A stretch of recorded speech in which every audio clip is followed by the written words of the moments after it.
halos lahat, well, lahat ng mga bus, nung hingian ko sila ng insurance policy para sa bus at para sa mga pasahero, wala silang may pakita.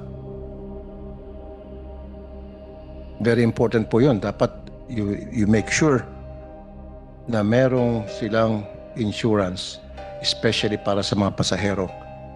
Why did I say that?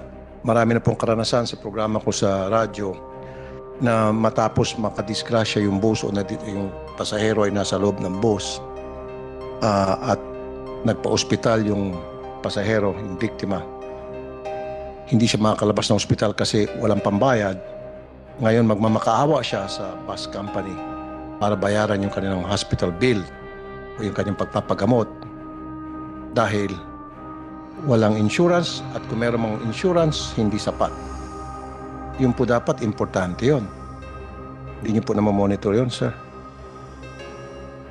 Your Honor, it's mandatory for public utility to have the third-party liability and the PAMI insurance, the passenger insurance. So bakit po maraming pupunta sa programa ko na nagrereklamo, sila po ay ayaw bayaran ng bus company, sila po ay nadisgrasya o biktima ng sa disgrasya gawa nitong mga bus.